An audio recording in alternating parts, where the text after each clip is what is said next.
Boxing Ego here. If you like this video, make sure you hit the like button and also subscribe to the channel and hit the bell icon on the top of your screen to get notified when the latest new content drops. 1. The Barclays lets it be known that they really want Joshua Wilder in their venue, but Joshua is adamant about having to fight in the UK. Stay tuned. What up, Fight World? It's your boy Ego, and I'm back with some more boxing. Make sure you smash the like button. Also subscribe to the channel for the latest and greatest in boxing. If you want to become part of the gang, notification gang, please hit the bell icon. Shout out to the super chats, channel donations, the Venmo donations, and the Patreon family. We working. Now, I just got to jump right into it. This is absolutely unreal, unbelievable what's happening. The drama, the politics, the ups, the downs with this Joshua Wilder fight. Shout out to skysports.com, link in the description. This is an article, and as you see from the title, it says Anthony Joshua wants to bring Deontay Wilder to the UK, despite the Barclays Center's desire, right? Fresh new article, and they got Joshua looking all concerned after a workout. It says, Anthony Joshua is adamant that a fight against Deontay Wilder must be held in the UK, despite overtures from the USA. New York City's Barclays Center have described themselves as the go-to venue in America in a bid to secure the undisputed world heavyweight title fight, as ongoing negotiations hinge on an agreed location. But Joshua does not intend to yet make his USA debut, having nearly sold 250,000 tickets for 3 consecutive stadium fights at Wembley in London, then twice at Cardiff Principality Stadium. Barclays Center in Brooklyn has hosted 3 Wilder's fights, including his 2 most recent, and still want to tempt Joshua across the Atlantic. Now, in an exclusive interview, Brett Yormark, who is the CEO of Brooklyn Sports and Entertainment, says, I made our interests known to all the appropriate parties that we are in the big event business. He goes on to say, we have made an incredible commitment to the sport of boxing, which everyone knows, and we want this fight. I know that Barclays Center has become a home away from home for Deontay Wilder, and certainly he loves how he's treated, and he's done very well in our building. I think this is the biggest fight really for the next 10 years. I don't see a bigger fight than this. There's nothing like the heavyweights unification, 2 great personalities, so we have made it very clear we want this fight in Brooklyn. We're excited about the possibility, and we're very hopeful. We are truly the go-to venue in North America right now for boxing. We're the new Mecca, right? But the article says, but Joshua's commitment remains to the UK, where he won an Olympic gold medal in 2012 and boxed 21 pro fights so far. Last week, Matchroom chairman Barry Hearn, Eddie Hearn's dad, who represents Joshua, called for negotiations to be ramped up. We're still a long way to go in terms of detail, but that long way has to be accelerated, right? And you can read the rest. This is what the Barclay, listen. This is the Barclay continued by saying, Yormark had hoped to rely upon the influence of TV giant Showtime, who broadcast Joshua and Wilder's fights in the US. They are our partner. They do 99% of the boxing content in our building, and they feel at home, so it's a really good dynamic. Showtime Steven Espinoza, their head of sports and event programming last month, told Sky Sports, if we can help mediate, we will. Right? And you got to look at this too. The Barclays Center could offer flexible dates if Joshua agreed to the fight in Brooklyn, but he remains confident of securing a UK venue at a suitable time. There is flexibility in moving dates around, Yormark continued. So again, he's in charge of the Barclays events, and that's why it is important that they make a decision sooner rather than later. We like that November-December timeline for us. Listen, this is truly unbelievable. Like, listen, remember I was making videos and live streams, and you had random man fans, and they're like, oh, bias ego, because I was telling the goddamn truth. This is vindication for everything that I've been saying, right? And all that bias talk, we get to see who really said what and what is accurate. Now, on top of Showtime saying, hey, we really want this fight on our network, we'll help you mediate. On top of that, you have Deontay Wilder's side offering $50 million. On top of that, you have a venue like the Barclays, brand new. I've been there several times. Great venue. And they're saying, we really want this fight, but the sooner the better, because the Barclays, they have other things. They have concert, Lady Gaga or something might be there, Katy Perry, Bruno Mars. They have other things to schedule. So being a venue and around that time frame, the end of the year, they're gonna have to plan. You know what I mean? You got holidays like Thanksgiving, you got Christmas, New Year's. So they're gonna try to fill their calendar. That's why they're saying the sooner the better. And yet and still, with all of these incentives, you have Team Joshua or AJ himself or whatever, who's still trying to bring this fight to the UK. And this is the thing that this article is not mentioning, right? They keep talking about Joshua does not intend to yet make his USA debut, having sold nearly 250,000 tickets. I've went over this time and time again. That is a great feat. The UK fans are great. But when you price the tickets cheaper, then it doesn't matter. For example, is there anyone out there that believes this, let's say 78,000 people that went to Joshua versus late replacement Carlos Takam, does anyone out there believe there were 78,000 people in that venue, right? In that building. 78,000 people roughly, right? There were far less people at Mayweather versus Conor McGregor, a fight I covered. However, I can assure you that Mayweather-McGregor generated more money. Not only for the venue, but also the fighters. Conor McGregor got paid more than Carlos Takam. Floyd Mayweather got paid more than AJ did versus Takam. Because selling tickets is great, but you have to put it in perspective. You know what I mean? It's like if you are the manager at the Dollar General, Dollar Tree, 98-cent store, and you sell 5,000 pieces of items, like 5,000 items from the Dollar Tree. That's cool. You sold 5,000 items priced at $1, right? But if you go into, I don't even know a name of some, let's just say Pier 1 Imports. I don't know if you guys have that. Pier 1 Imports, which is kind of expensive. And you sell 5,000 pieces of items in a Pier 1 Imports that are all priced higher, a high-end store, right? Who made more money? The Dollar Tree? You both sold a certain amount. Or actually, I actually used that analogy wrong.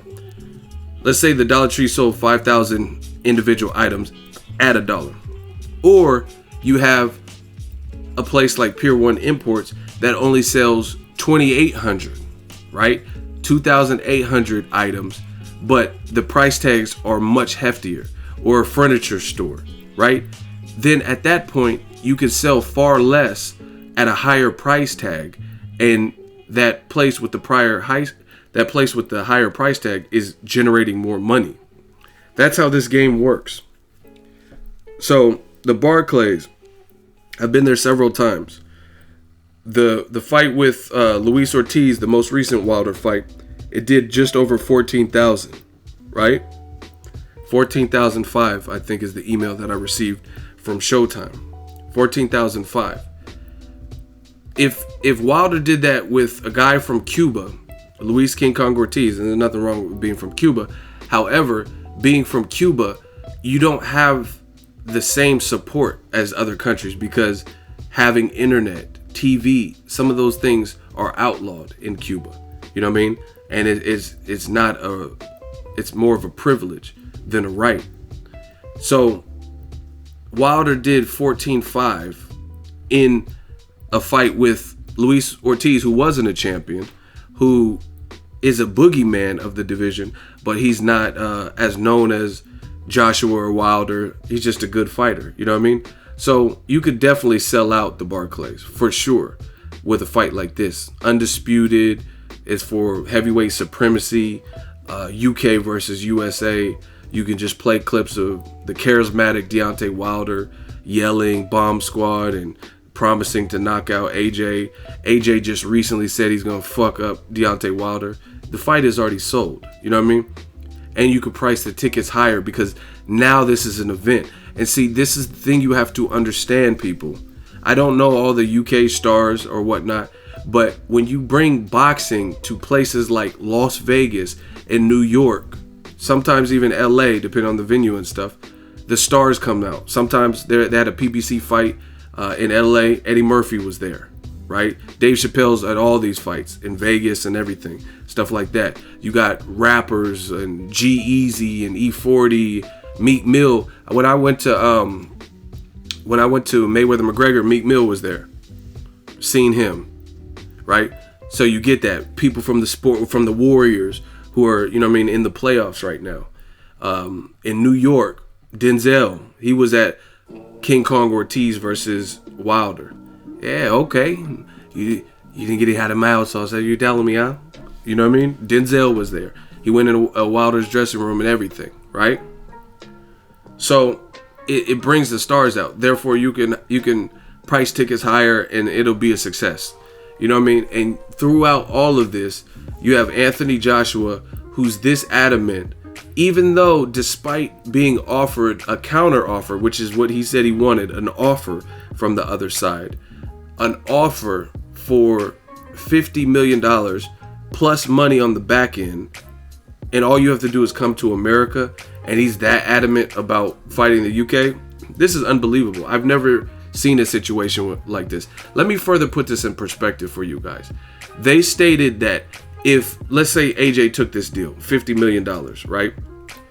He will be the first heavyweight in heavyweight history, boxing history, to receive a guaranteed purse of that much. The only people who have, actually, the only person I can even think of that has received a guarantee of more than that or anything close to that is Floyd Mayweather. But we're talking about heavyweights. They said there's no heavyweight in history, from Muhammad Ali to Mike Tyson to Evander Holyfield, Lennox Lewis, all these great heavyweights. No one in heavyweight history, Tommy Morrison, Ray Mercer, none of these guys have ever received a guarantee of that much money, $50 million. And you have Anthony Joshua, his handlers, Eddie Hearn, and his side, who are even making this debatable. And see, this is what you have to understand. Like I said, you could sell 78,000 tickets, but if the tickets are much cheaper, who cares? You could sell far less tickets in the US, but with merchandise, with concessions, with higher price seats and stuff like that, it would be bigger in America. And Eddie Hearn did an interview where he agreed that there's more money in America. So what's the big deal? Especially since Joshua named his price. He's the one that said 50 mil. Wilder didn't just come up with a number and then offer it to him. This is what Joshua said on camera. Yet and still, you still have resistance. And the other thing that makes entirely no sense is you look at it, Joshua's commitment. Don't try to make it sound like he's doing something like above and beyond. That's foolish. Joshua's commitment remains to the UK, where he won an Olympic gold medal, right? And they said he's not willing to make his USA debut right now. But then why did Eddie Hearn a month or so ago say, if Gerald Big Baby Miller looks good, we're talking about bringing Joshua to the Barclays to fight Gerald Big Baby Miller? It's not looking good for Team Joshua if they don't take this fight. Point blank, period. All the other channels and writers who are disagreeing and throwing shots and all the fans, you guys look crazy now because you can't justify all of this. Like I said, why did Eddie Hearn recommend that AJ makes his American debut at the Barclays Center? And now you have the Barclays Center, Brent Yormark, the CEO, right? Who, you know, he's the guy with white hair. His brother is a businessman and exec at Rock Nation, right? I think they might be twins. They look alike. He has white hair. I've seen him several times at these events that I went to, and he does great speeches and stuff. And they're making a strong bid to to get this fight in their location. You know what I mean? And you still have resistance. This is unheard of. This is uncanny, especially since Eddie Hearn said he was thinking about bringing Joshua to this exact same location, the Barclays, for Gerald Big Baby Miller, who's a non-champion. And that would be a step up in class. Then that has to show you that they believe they like their chances with Gerald Big Baby Miller more than Deontay Wilder. Because why would you be able to fight a different opposition in the same building, but then you're so adamant about not coming to that same building for Deontay Wilder in a unification where you'll make $50 million if you take the offer right now? $50 million, win, lose, or draw. You know what I mean? This just, none of this is making sense at all. And it's sad that boxing is in this status to the point where these become hard decisions. And I get it. You want to perform in front of your hometown crowd, but that's unfair because you have fans worldwide. You can't just, you've already given the UK great fights, right? You knocked out Eric Molina at the O2 Arena. You knocked out Klitschko in front of 90,000 people and came out to fireworks and pyrotechnics and knocked out Klitschko, set it up with a nasty uppercut in front of 90,000 people. You've already done these feats. You gave him, you were willing to give him Kubrat Pulev, then you gave him Carlos Takam just to make sure they had an event instead of canceling the whole thing. You've given them a unification with Joseph Parker. That's not fair. That's not fair. That's not right that you think just because you're from an area that every fight is going to be. It doesn't work like that. And none of this stuff is consistent. Joshua says he wants to be a billionaire. Why would you be willing to take a pay cut? They're estimating that Joshua, by fighting at home in the UK, he could lose $20 million or more by not taking this $50 million deal. Now you have Joshua and Eddie Hearn who are basically acting like money is not the object. Then why are you tooth and nail with Joseph Parker in negotiations?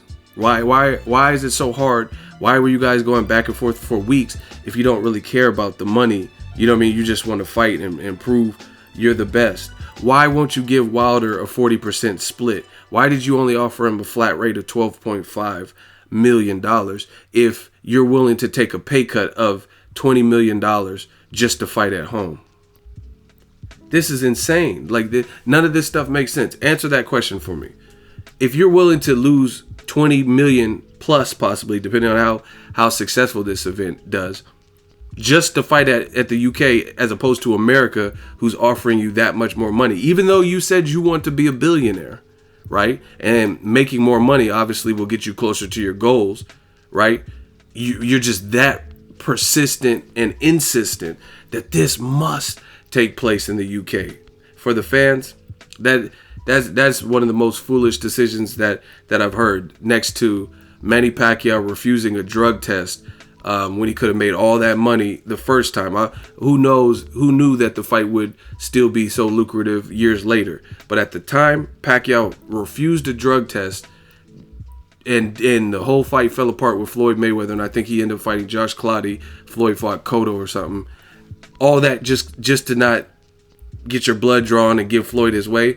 I mean, these types of pissing contests for forever will never make sense to me. You know what I'm saying? You got Showtime. They're like, yo, you've been on our network. We really want this fight. We'll help you. We'll help land this deal. You have Brent Yormark of the Barclays. They're telling you, and they said, we've screamed to everyone that matters, everyone that'll listen, we want this fight in our building. And they have the money to do it. And the Joshua side is still questioning this. They're willing to lose $20 million plus to fight at home. Like that, I just haven't heard of a situation like this.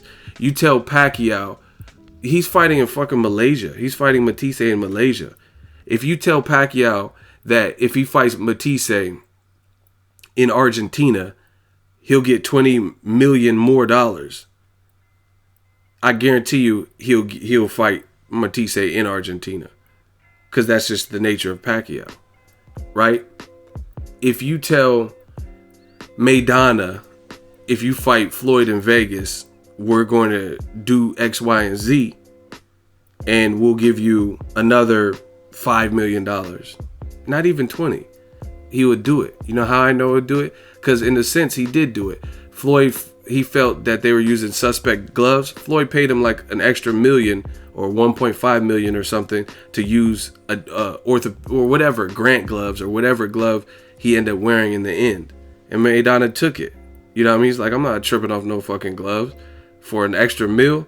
But Joshua, the guy that wants to be a billionaire, is the only person who is now all of a sudden, after naming his price and saying, I'll take the fight tomorrow, after telling the public that he wants to be a billionaire, he's now saying that, you know what, fighting at home in front of my people, that's oh so important.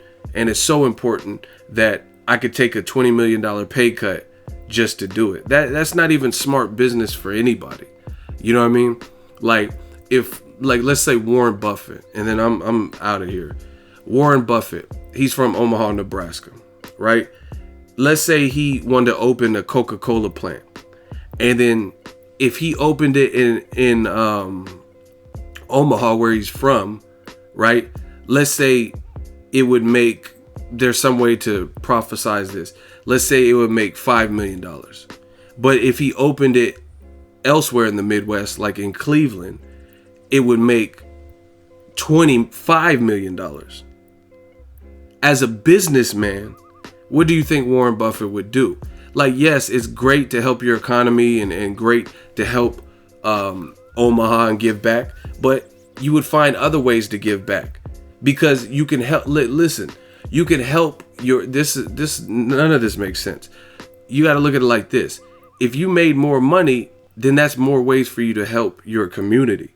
Like I said, you got to make what makes business sense. If Warren Buffett opened in Cleveland and he would get an extra 20 million plus by opening in Cleveland and helping that economy, that's great. But then that's more money, that's more profit for him. So now he can do other things for Omaha. He can build another building, you know what I mean? Or hire more people and give more people jobs in the area, or do some kind of restoration to distressed properties because he has more money to work with. You know what I mean? So that's how business works. You're going to do what makes the most business sense. You know what I mean? And it's just that simple. You know what I mean? It doesn't make sense for Warren Buffett to force the issue and build something in Omaha just because he's from there, when it would make 4 times the amount of money elsewhere. Because like I said, once you generate that money, then you'll have more and more. Joshua, come to America, fight in America for 50 million. And if you love the UK people, now you have 50 million to play with. You can open after school projects. You have more money to build more gyms, or get the buses in the city fixed, or, you know what I mean? Programs to prevent terrorism or domestic violence, bro. You have more money to work with to do all of that. So, I mean, it doesn't make sense. You're doing this so the 80,000 people, 90,000 people that go initially can have memories. It just doesn't make sense from a business perspective, especially if you have aspirations of being a billionaire. I'm out.